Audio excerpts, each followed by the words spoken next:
So hi, everyone. I'm Nicole Newell, one of the program managers for Sustainable Solano. So thank you for joining us and welcome to today's cooking class featuring springtime Colcannon. Am I saying that right, Lisa? I think so. Okay. And it's led by Chef Lisa Nunez-Hancock. So this class is funded by Republic Services. And this is a cooking demonstration. It's one of many classes that Sustainable Solano is doing over the next year or so to raise awareness on specialty crops that are grown here in Solano County by our local farmers. So if you're wondering, what is a specialty crop? It's just basically the food we eat: fruit, vegetables, tree nuts, culinary herbs. There's also flowers and nursery products, but for our project, we're focusing on the edible crops. So this cooking class series is part of Sustainable Solano's larger vision to build a more robust and resilient local food system in Solano County. So more on this project and the past work and classes that we have can be found on our website, and I'll put all those in the link when I'm done talking. So the cauliflower, leeks, and kale today were supplied from Eat Well Farm, and that's located in Dixon, California. They have a local CSA where they deliver their organic produce to sites throughout the Bay Area. So for example, I get a box delivered to a church in Benicia, and I get it 2 times a month. And so it's just one less trip to the grocery store. And when the pandemic began, they had a waiting list. You couldn't even get on their involved in their CSA, but now there are available spots. So again, I'll put links in the chat once I'm done with the intro. So at the end of Lisa's presentation, I'm going to ask you to fill out a short survey, and then we'll have a Q&A, and Lisa will answer the questions, any questions. So we've worked with Lisa for a few years now. We did a great in-person class at Avant Community Garden in Benicia. I think it's 2 years ago now. So hopefully we get back to in-person classes, but for now we're super grateful to have this platform, and for Marie Knutson and Republic Services for their generous support. And of course, Lisa for teaching today's class. So Lisa Nunez-Hancock is a natural food chef and culinary arts instructor who's been teaching healthy plant-based and artisanal cooking tradition to children, teens, and adults and families for over 13 years. She's always stressing good nutrition, farm to table, slow food philosophies, and the work of Michael Pollan. Chef Lisa's taught her You Are What You Eat classes in both English and Spanish, and that was, I believe, at the local Vallejo library where the You Are What You Eat. So her hands-on and demonstration workshops stress a holistic approach to eating, cooking with natural and organic foods from different cultures, and basic concepts of plant-forward eating. She's currently working on a garden to table book with a friend and master gardener, Rick Perrell. And she's also a sweet, dear friend of mine. So thank you so much, Lisa. And the floor is yours. Thank you, Nicole. And I want to welcome everyone and thank you for taking time out of your schedule to join us for this virtual cooking workshop. I know a lot of us are probably experiencing Zoom fatigue, so it's greatly appreciated that you're here with us today and participating. And I want to reiterate that I have been teaching healthy cooking classes with an emphasis on plant-based recipes for 13 years through my program, You Are What You Eat. And I'd also like to thank Mary Knutson of Republic Services for making this workshop possible, and to Sustainable Solano and my cohort, Nicole Newell, for all your hard work and your wonderful support. So please save all of your questions for the Q&A at the end. And you can, I believe, put your questions in the question area. And I have a question for all of you out there, is that you can put in the chat section, which is, what kinds of cooking classes are you interested in seeing, hopefully live, maybe virtually, in the future? So I think that can go in the chat. So today I am going to be making a festive plant-based Colcannon recipe and sharing with you the fascinating history and traditions of this dish.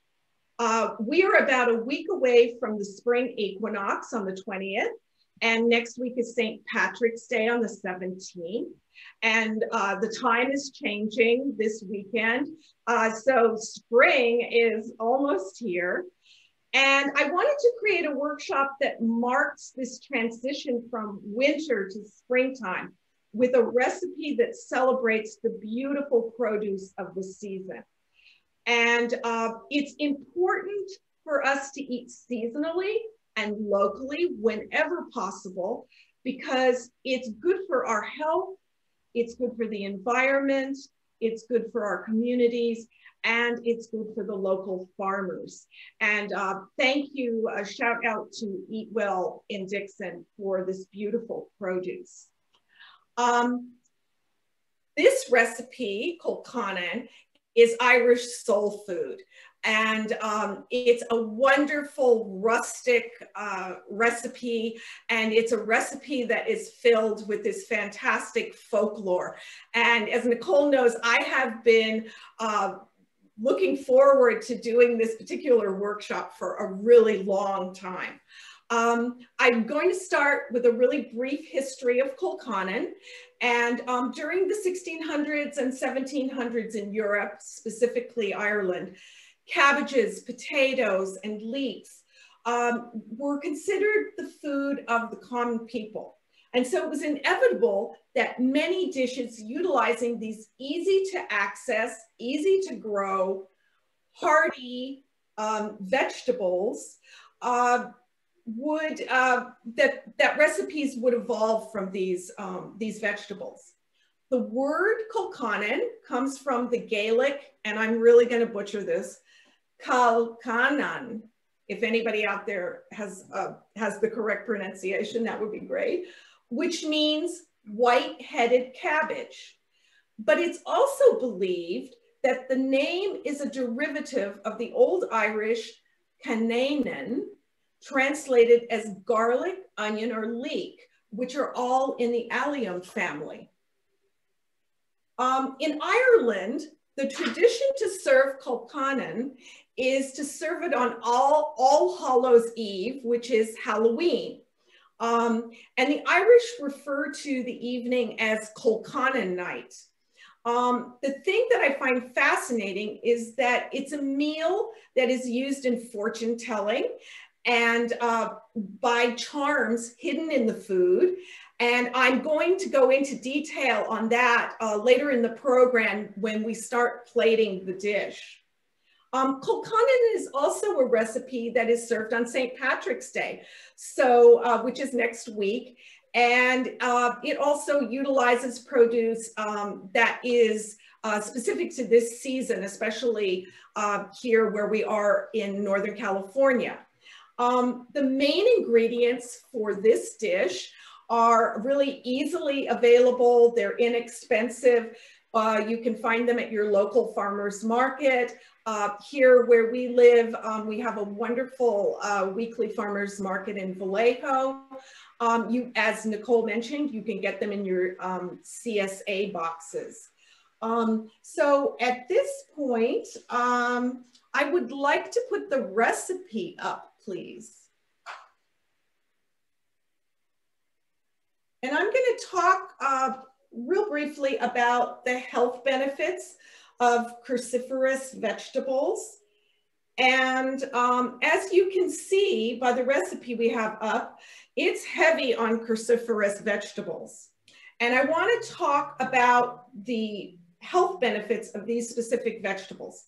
And I have a little disclaimer. This is general nutritional information, not to be replaced by the advice from your doctor or nutritionist. And I encourage you to do further research on your own. And I have some resources that I can give you. So you notice we've got potatoes, we have cabbage, cauliflower, green kale, spring onions, leeks, garlic, and I'll stop right there. Cruciferous vegetables are a diverse group that includes broccoli, cauliflower, cabbage, kale, bok choy, arugula, Brussels sprouts, collards, watercress, and radishes. As we know, these vegetables are good for our health, but they're not exactly the sexiest vegetables in the vegetable department. That is why I love this recipe, because it adds folklore. It just makes them a lot more glamorous than they actually are. These cruciferous vegetables are brassicas, and they are part of the genus of vegetables that are part of the mustard family. They're distinct, and we all know this, in that they have sulfur-containing compounds, phytochemicals called glucosinolates. And, you know, I always think back to how, you know, grandmas and aunties, even our parents, would boil cabbage to death, and the smell was so horrendous, it would fill the whole house. And I will give you some tips a little bit later on, we're going to be roasting these, as you can see by the recipe, and that helps a lot in keeping that smell from happening.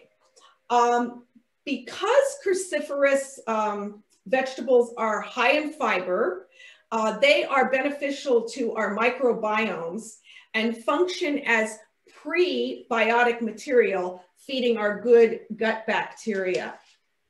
If you're interested in reading more about the health benefits of these brassicas, I recommend two sources. One is the Journal of Nutrition, and that's one website. And the second website is the National Cancer Institute website. And both of them actually have a number of different articles dealing with brassicas and with the reason that cruciferous vegetables are an important part of our diet. And real quickly, I want to talk about substitutions. As you can see, I gave you the traditional recipe, but, and it's a festive dish. It's served, it's a holiday dish, served either night of Colcannon or St. Patrick's Day.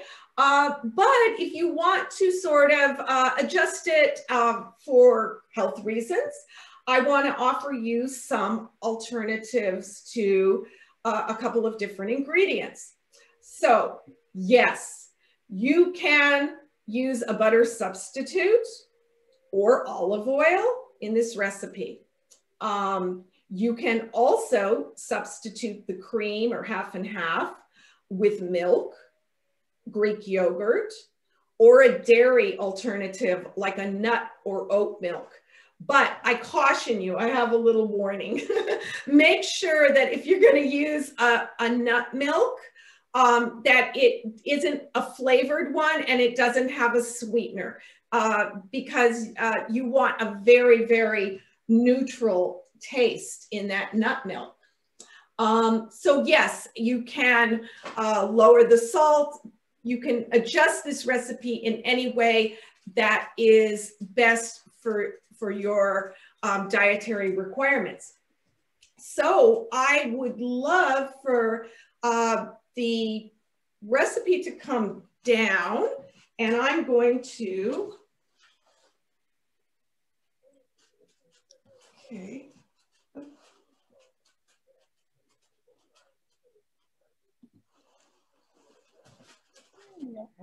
Let's see. You see my cutting board. Yep. Okay, great.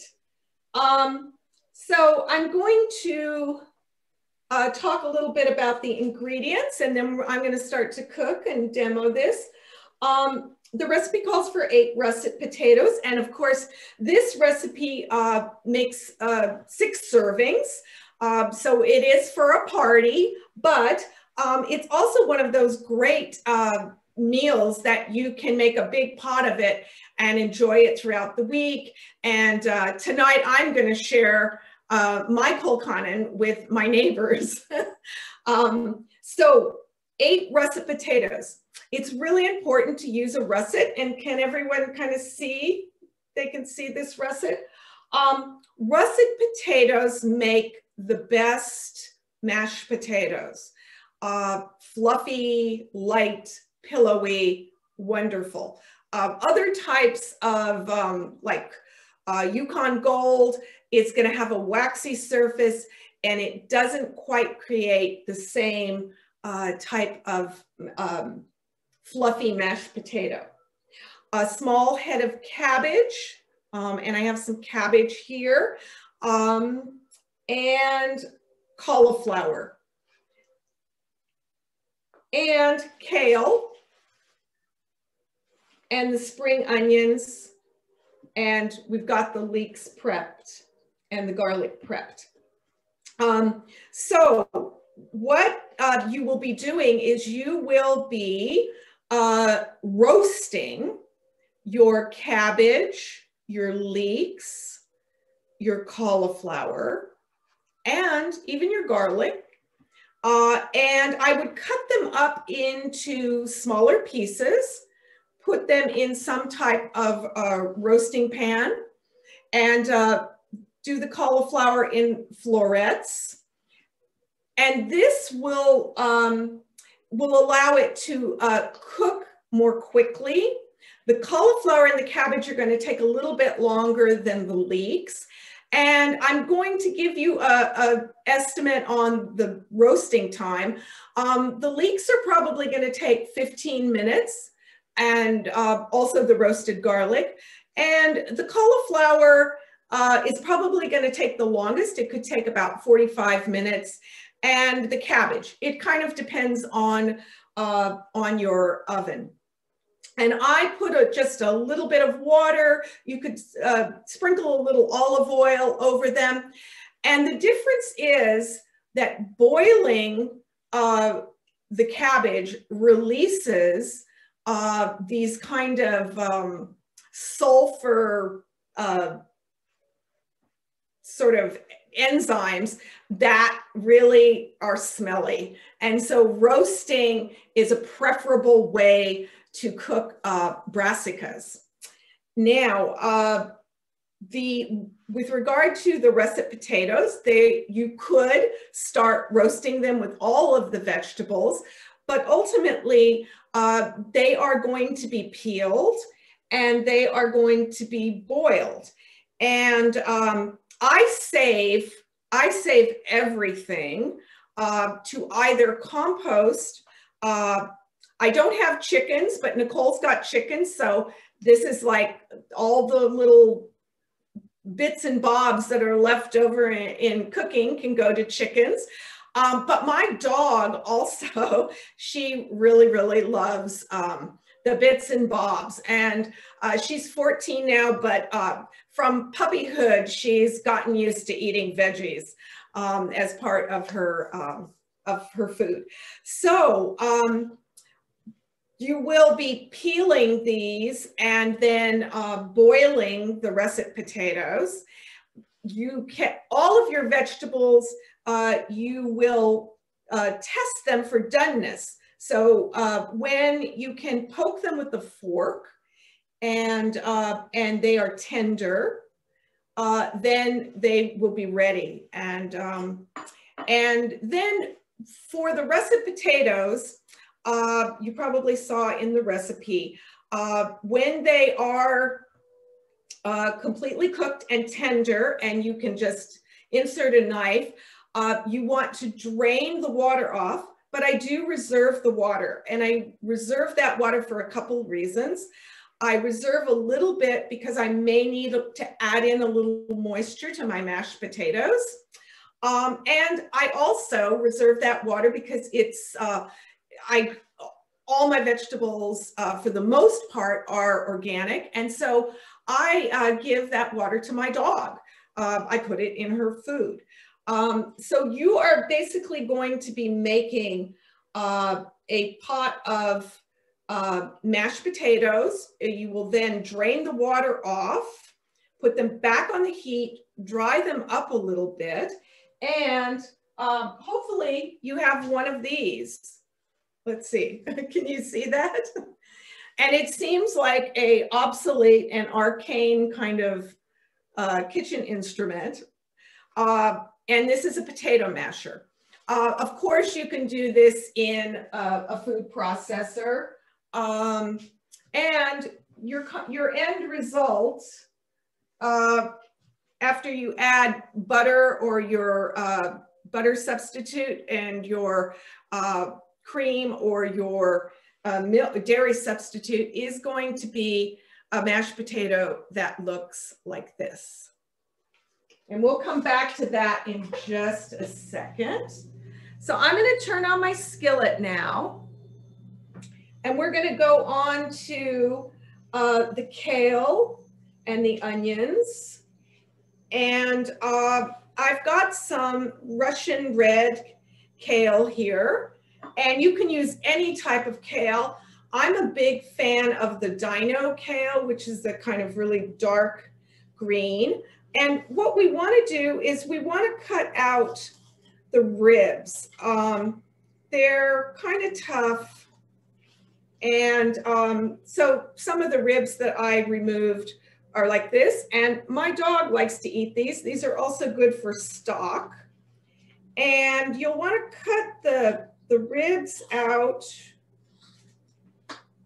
discard them or save them, and chiffonade, which is a fancy name for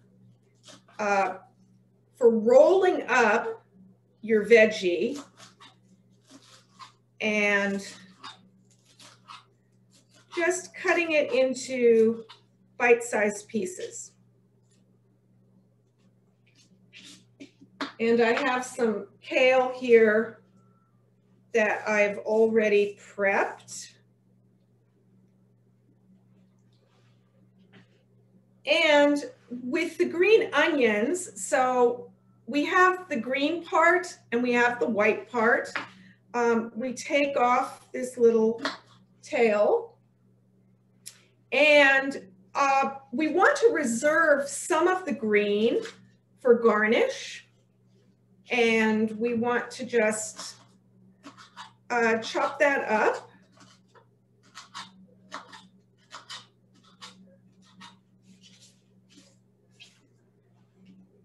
And I've got some that I've set aside here.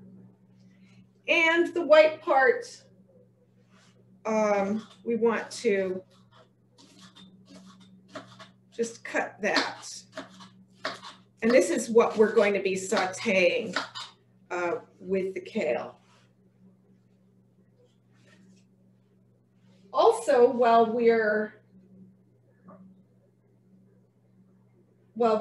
prepping those, while we prepped the green onions, we've got parsley, and this is of course optional, but the more greenery in this dish, the better and more festive. Is we want to just chop a little parsley for the garnish. And I have some ready to go. Now, what I have done is I have already prepped the cauliflower. So this is the cooked cauliflower. And you don't want to get it too brown, so you'll keep an eye on it. And then I have just done a chop, kind of a rough chop on it. And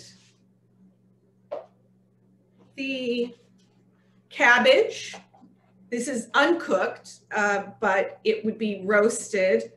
And I've just done a rough chop on that.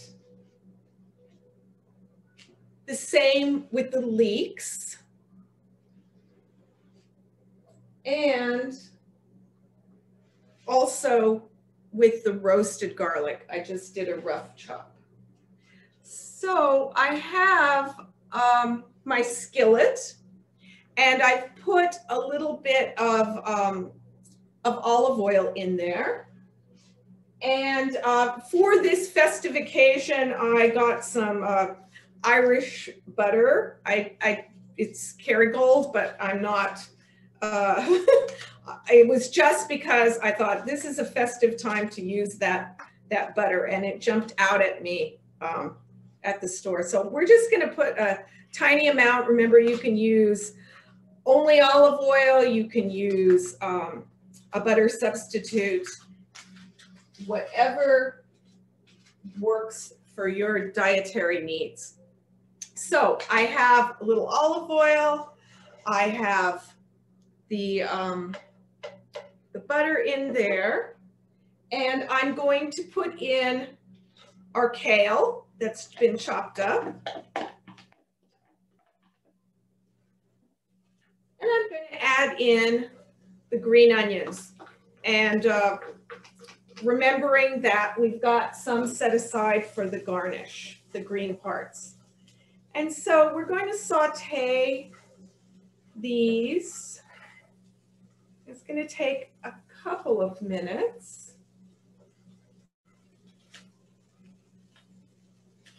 And I wanted to add a little something because I know this is a festive dish, and if it's served for a party, traditionally bacon can be served with it. And for, you know, if you've got a mixed crowd, you've got some vegetarians and some meat eaters, I would say do the bacon, chop it in little pieces, put it to the side, and people can add bacon to their Colcannon if they like. So I am going to, it can either be added into the mashed potatoes, but I'm just going to put my garlic in here. But I think the recipe shows it just going in at the end.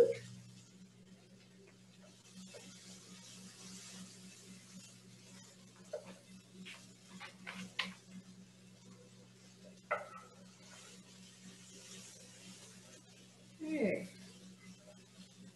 And it's a really beautiful, not only aroma, but it's got a great bright green color. So at this point, I am going to kind of flip up my computer.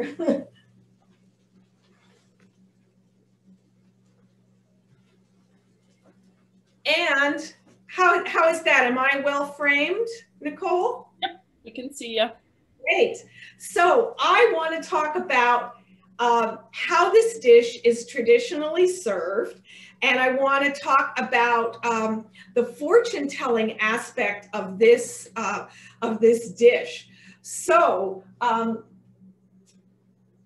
Colcannon night, charms are inserted into this dish, and I'm going to show you how I do that in a second.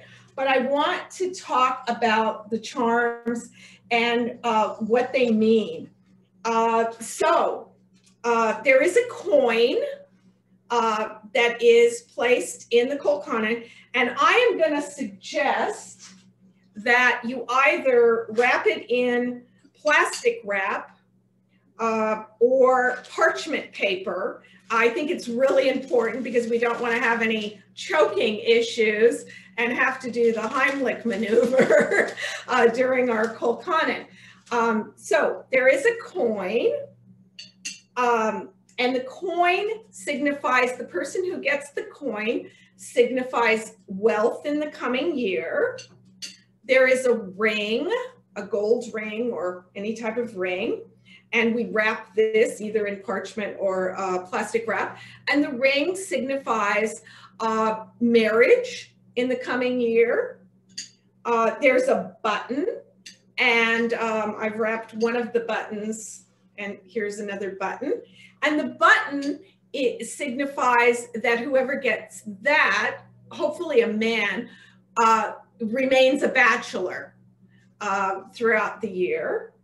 And the thimble. Okay, so the thimble has been a big deal amongst my friends because I know in my house somewhere there is a thimble, but it wasn't where it was supposed to be. And you all are probably thinking, I don't have a thimble.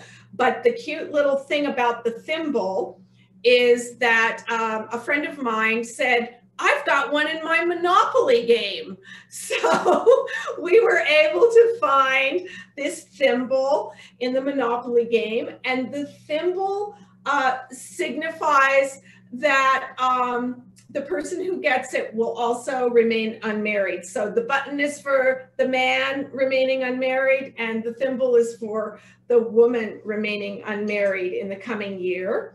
And then the two that are kind of what I think like weird and sad are the stick, and I've wrapped here one in plastic. And the stick signifies an unhappy marriage, and the rag. And I have a little piece of cloth here, and I'm going to wrap that in plastic wrap. And the rag, sadly, means poverty during the coming year. And so these are kind of all the charms which are going to be hidden in the Colcannon. And in Ireland, there is this also related tradition with Colcannon, is that young women fill their socks. Okay, I've got a sock here. They fill their socks with Colcannon and they hang it on the front door. And the belief is that the next man that comes into the door will be their betrothed, their husband, or their future husband. And I would recommend that if you're going to do this for your party, that you put your Colcannon in a plastic bag because you really don't want it dripping all those yummy juices and cream and butter all over your doorstep. There are also some other really interesting folkloric things associated with it. In the old days when this recipe was done, and I'm assuming it's like 17th, 18th, 19th century, they would blindfold a young virginal maiden and send her into the cabbage patch with a knife, and she would cut the cabbage that was to be used in the Colcannon recipe. So I find that all really funny, and I think that this fortune-telling aspect with this dish is kind of fun and festive, and it's a little bit like reading your horoscope. It's a lot of fun and laughs at the dinner table, and it just adds to the festive atmosphere of this dish. So I am going to now combine. I've got my mashed potatoes here. Lisa, would you want to put it so we can see the table now? It's funny because the sun, it's like all mystical right now. The sun's shining in the corner as you're talking about the fortunes. Kind of dish. Can you see that, or does it need to come down a little bit? No, we can see it now. Great. So I've got my pot of mashed potatoes right here. And remember, they've already got their dairy and their, well, they've already got their dairy. And I would season them with a little bit of ground pepper and a little bit of kosher coarse salt. And you'd season them to taste. Then what I'll be doing is adding in, I'm going to add in the cabbage that I've cut up and that's cooked.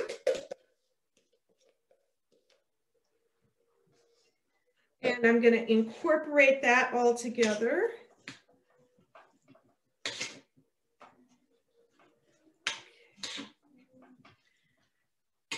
And then I'm going to add in the cauliflower, which we have cooked, roasted,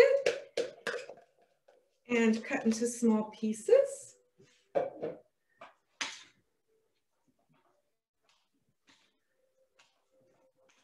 And you just want to get it all well mixed together, and it just smells really divine. Too bad we don't have smell-o-vision, Zoom smell-o-vision. Then I've got my leeks here, and I'm going to add the leeks. And remember, we have the garlic is in our kale and onion. Okay, so we've got all of these. And this is a little tricky because my skillet is still hot. So I'm going to, my skillet is still hot and it is plugged in. So I can't really lift it. So I'm going to have to just scoop out. And this is our sauteed kale, our garlic, and our sauteed onions. And remember, roasting that garlic is really going to give a lot of beautiful depth of flavor to this dish. Okay. So I want to really incorporate this all together.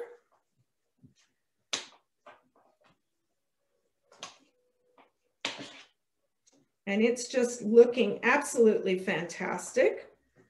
At this point, I'm going to add a little more dairy. And the reason is, and of course, that could be the Greek yogurt, or that could be a dairy alternative, but we want to get a slightly sticky consistency. And I even have local dairy. This is from Strauss up in Sonoma, Strauss Dairy. And I'm just going to add a little bit more because we really want it to be sticky. So we've got this nice mounded,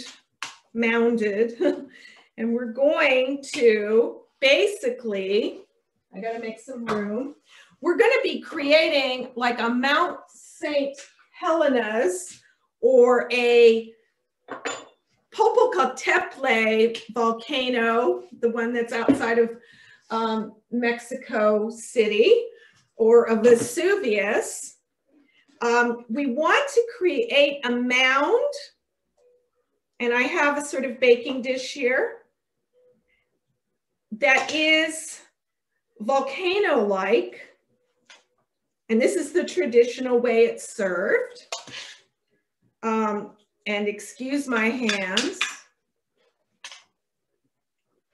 And this is another wonderful thing about this dish is it's always been considered a communal dish.